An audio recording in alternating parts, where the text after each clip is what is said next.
my kids. Θέλω να σας πω ότι είμαι φοβερά συγκινημένος. Τώρα δουλεύουν και τα δυο μικρόφωνα. Είμαι φοβερά συγκινημένος που είμαι εδώ. Σε αυτό το σχολείο μεγάλωσα. Κλιματικό. Και φυσικά εδώ. And in this place, where the school is right now, used to be the basketball court.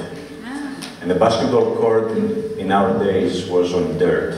There was not even concrete, not even the fancy things that you guys have now. Anyway, I'm so honored to be with all of you, and I'm one of yours. I was born and raised here, and I can never forget that. I wish my mother would have been here and not accepted. And she was the driving force for everything that I've done. Apologize for that. Anyway, let's go and talk a little bit about the environment so we can forget the emotions. So, this photo is the day that the results were announced from the Πανελλήνιες εξετάσεις. This is the day that I got into the chemistry school, and guess what? I was working, as your director said. I was there with my father in the construction building. My father was a tile putter, and I was working there. And I really, you know, I've learned, and both of them, they've taught me that hard work is what you need. Anyway, so you heard about my history. I don't want to tell you a little bit more. I finished from here, went to Ioannina, I did my PhD, and then my chemistry degree, and then I did my PhD, and then I moved to Colorado, which actually I have a colleague of mine here from Colorado. He just retired. He was the associate dean for research on ophthalmology. And it was funny because I recruited him in Colorado. By the time that he arrived, I left for Yale. I don't know if he can forgive me for that, but you know, we've been friends for over 30 years. So, 2014, and I was never gonna leave Colorado. Colorado is one of the most beautiful places. Yale came after me, and of course, how you can say no to Yale, and especially for a German position. So, in 2014, I moved to Yale. And one of the things that I did as long as I arrived at Yale, I wanted to make an illustration that will represent of what we're doing. And in this slide, what you can see is a human body and also all the stuff that we have in our environment. An environment, it's not only the chimneys from the industry, it's not only the water, the poisoned waters that we drink. It also includes the alcohol, the bad food, the lifestyle, and everything, which we'll describe that a little bit later on the exposome. Okay, so as a department chair, I set a mission to advance scientific knowledge about the connections between the environment and health through not only research, but most important, educating the next generation. You're the future of this. The planet is in your hands. And this is what I want you to understand today. This is the message that I want to pass. I want to tell you what things are around, what things we're doing, and I'll tell you one simple thing. Go to Canatarica. Just try to take a swim. What you will see all those cigarette butts in there thrown down. Okay? Those are polycyclic aromatic hydrocarbons that eventually will end up into the water. Okay? It's not only the nasty things that you see, but also different. So anyway, we have an environmental crisis.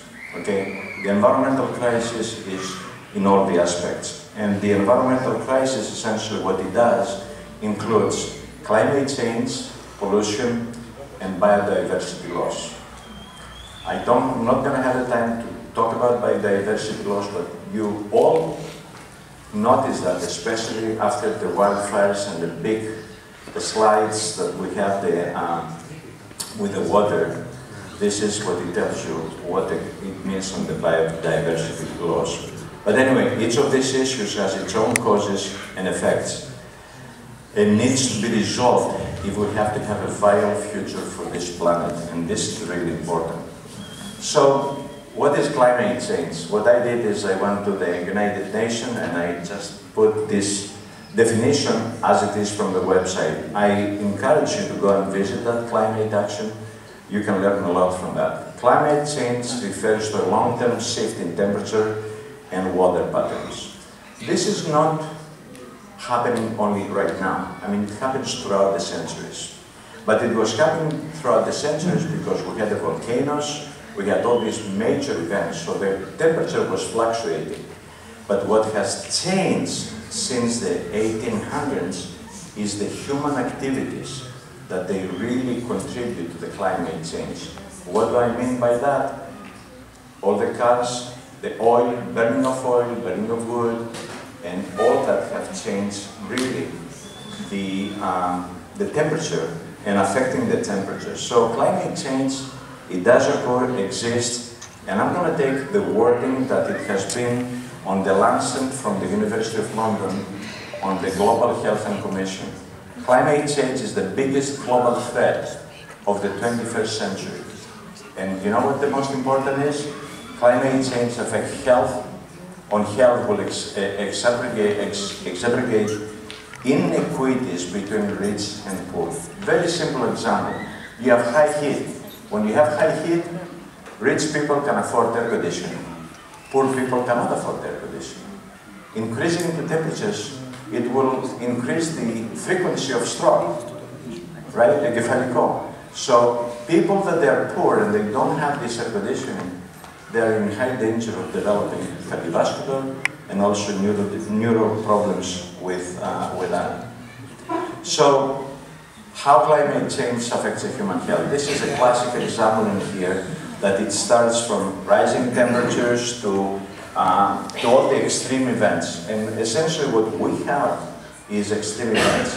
Now tell me something, do you remember here from Istιαία, when was the last time that we had a big rainfall?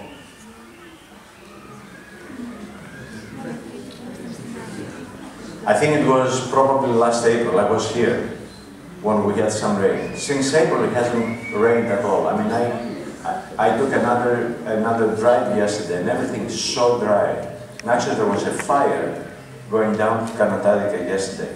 So all this extreme weather. So what you have is you have extreme heat, severe weather, air pollution, vector-borne diseases. You have a lot of things that are netting, water quality impacts, and everything. And what really they affect your cardiovascular system. They affect various diseases that are easier to be transferred.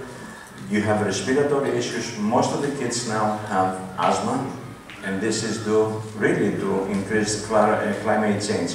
So you have malnutrition and everything. So the message I want to pass here is through the climate changes, you have major effects in your human health. Pollution. Again, every time I see the picture on the left, I cry. And you know why I cry. This picture is from us. It was 3 years ago. I was here. It was 3 or 4 years ago. I was here that summer with all my family. And it was devastating. Wildfires, right? So this is a consequence of the climate change, the increased temperatures, the dryness, and everything, the drought, increase the chances of this. In addition to that, I told you on the second picture, you can see the volcano. The eruption of the volcano creates a lot of air pollution. But you also have the very dirt air, which is not only from the volcanoes, but everything else will contain. And finally, you have all this industry that really pollutes everything, pollutes the water. And let me ask you a question. What is the major chemical threat in our drinking water these days? Plastic.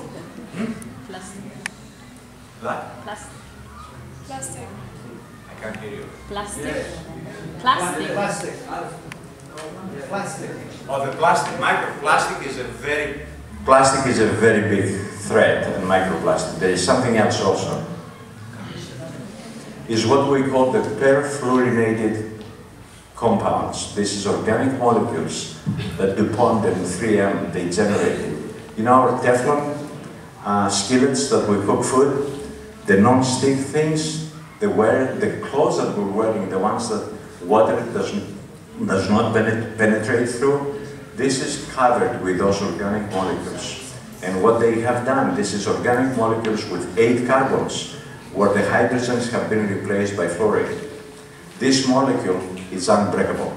You cannot break it, and it travels everywhere. So there is a big issue right now in the United States and of course in Europe. They are trying to do, but unfortunately, there is not that much that we can do except that purifying the water. People don't know, and if I ask everybody here in the audience, and it's not only here, it's not only you. I gave this lecture at the University of South Carolina, 150 people in the audience, medical students and medical doctors. Nobody knew what P.A is. So I asked you to look at that on the Google and find out. Anyway, going through, this is the data given to me by Professor Sariyanis. These were the data. You can see the PM and the values over there with the fires that we had in 2021.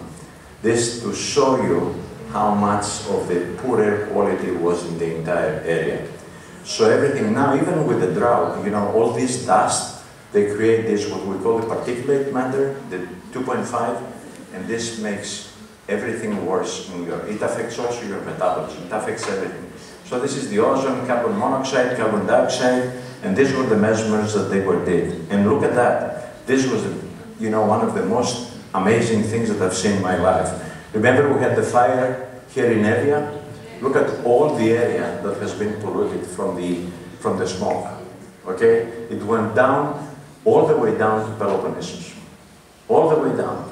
So that means, again, connecting climate changes with major disasters and wildfires is a major issue. And it's not only in Greece, it's everywhere. Canada, they had the smoke, they had the big wildfires in Canada, in New York.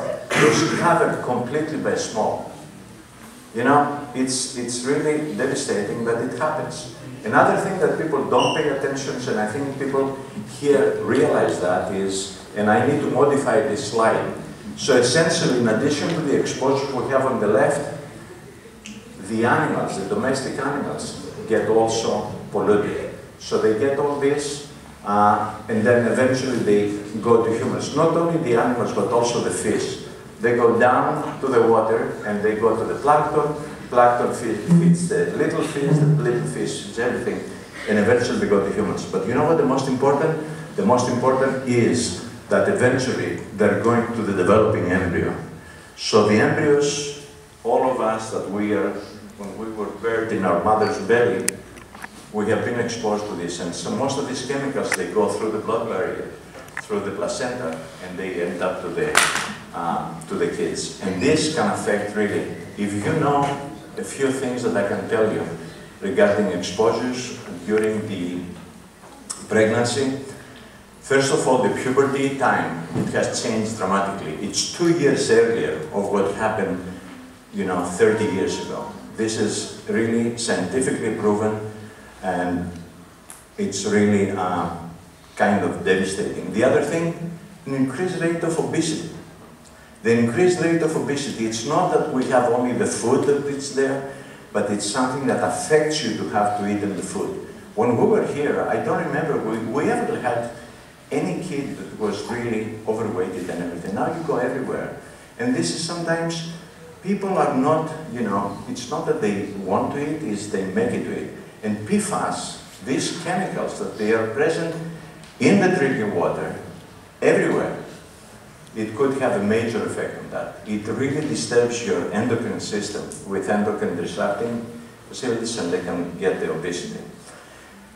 One thing that I want to tell you is most of the pathogenic human diseases, most of the diseases are aggravated by climate change, more than 50%. This was a study that was published in Nature Climate Change, and it shows that all this with the climate change get worse. So if the problem exists, it gets even worse than that.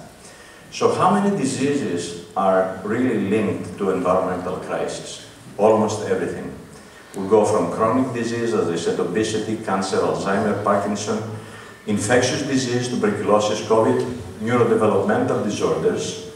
Another thing that if you check the literature, what has been raised lately is the autism. We have higher levels of autism in the kids. Mental growth, retardance, and reduced IQ level. In the United States, they eliminate the lead from the gasoline, and those kids, the IQ moved about 10 points in the United States. So that tells you how many things there are in the environment. But the major concern, and I'm telling you, the major concern is the changes that occur in social behavior. We have increased depression, anxiety, and suicide. This is really bothering a lot, and the environment has to do that.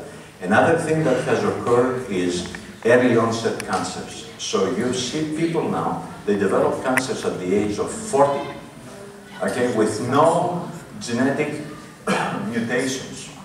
And this has happened most likely from exposure during the pregnancy, which affects the makeup, the epigenetic changes, and they make more, they have more cancers. So let's move to a new term, which actually it's not that new, which is the exposome. So what the exposome means is what you have been exposed throughout your life, up to date. What you have been exposed when you were an embryo, and even before that, what your father or mother have been exposed before they were. A lot of attention right now in terms of how to use the exposome to really understand the disease. And the exposome, it's again not only the chemical exposures, it is also the stress we undergo. You can see there is lifestyle, ecosystem, social, behavioral, and physical and chemical activity. All this encompasses your exposome. So early on, I've organized at Yale a symposium, and this was really a big success on the exposome.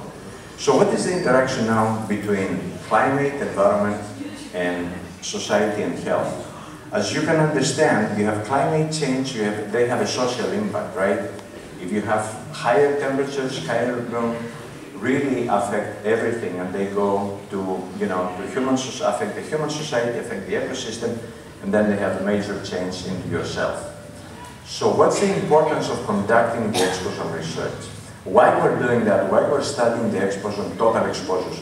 Why in the world I need to know what I've been exposed to? Because this is what we use to build precision environmental health, which can lead to the development of precise and effective prevention and intervention strategies by understanding the risk of the individuals. I'm not going to go through this scheme, but you can see all the scenario here that you can utilize all this data. This is where we're moving to an era that data are available, and the way that we do it, you need to utilize by deep learning and as artificial intelligence to integrate this to get this. But essentially what you're trying to do is, you're trying to have, going from no disease to subclinical disease to disease, and then you need to go back and prevent by intervention. So intervention, I'll tell you a very simple intervention. You go to a poor area that people do not have air conditioners during the summertime. So what do you do with the intervention is? You get the state, you get the government to provide heating systems, air conditioning to these areas. And actually New York State has done that, and they really spend the money and taking it. So we need to take care of the people. This is the very important thing. So this is, I want to tell you a little bit, and we're getting very close because I want to open it for discussion. This is essentially the frame of the exposome. This is what we're working on, and this is what you do. You get all the data available from environmental sensors, the drones, the satellites. You get all this data, and then you develop models here, first of all, on the agent-based models of what it is in the environment, what it is there. The other thing is we have personal monitors. Right now, you can have a wristband in your hand, which can tell you what you have been exposed, and we can analyze that. But we also have sensors that they they transmit directly to the computer, so you can really identify each individual, because remember, exposomics, each individual what has been exposed to. So then you take in all this data. This is the exposure analysis, and then you go to the biological data. You start using metabolomics, exposomics, transcriptomics, epigenetics, adaptomics, and everything, and you submit that. In addition, you have the clinical data. Now, every hospital, it keeps all the medical records, so you can really get all this data, and then you can integrate both clinical data and biological data. And you essentially, by doing that, you develop this exposome toolkit development, which essentially, you can go to individual and say, you know what, you have been exposed to this, this, and this. This is what you need to be careful of. This is what you need. And in addition to that, you also incorporate genetic data. You can measure your DNA within a day now, and it costs less than $250. Okay, about 300 euros, 200 euros. And you can have all your genetic makeup. So this is where we're going. This is the next step. This is the future of the research. This is how we go in terms of the environment. Big things, big clinical data, big exposure data. You incorporate this and you go to individuals and you can really plan for some interventions. So, a couple of years ago, Professor Sarianis, actually he developed this concept of the climazone, but I took it and going further, and actually we're writing a review together now on the climazone. So what is climazone? One of the things is, first of all, you have climate changes which make changes into your exposure data. So, for example, if there is drought, there is less water in a lake, for example. And this will increase the level of certain chemicals in there. So when you have this water or the fish that you eat from there, it has higher values of contaminants. That's the one thing. But the second thing, what I'm developing right now, and I'm creating a center which is going to be reviewed next week, fingers crossed, is the climazone. So the climate changes so far, if you look at the left-hand side, is this the classic change? What they are doing is, this is a correlation studies. So they're trying to make models of what the temperature will be, and they're trying to collect some epidemiological studies. Okay? This is the old-fashioned way. So what we're proposing now, and this is what the center is, how you can use an exposomics framework using the thing that I told you, incorporating all this data to really make relationships. So you do the external and internal exposome. What is in the environment, what is there, including stress, including... And then combine everything and looking at the relationship mechanisms, in addition to epidemiology. That will strengthen what we call the inference of this data. And this is truly amazing. So I have created a center, and which we cover this area. As I said, this is a grant application that is going to be under review next week. And last, I want to show you, I have also another center funded by the National Institute of Environmental Health Sciences, is what we call water contaminants of emergent concern. So in addition to the very well-known toxicants, you have some chemicals there, pharmaceutical compounds, that are present throughout water.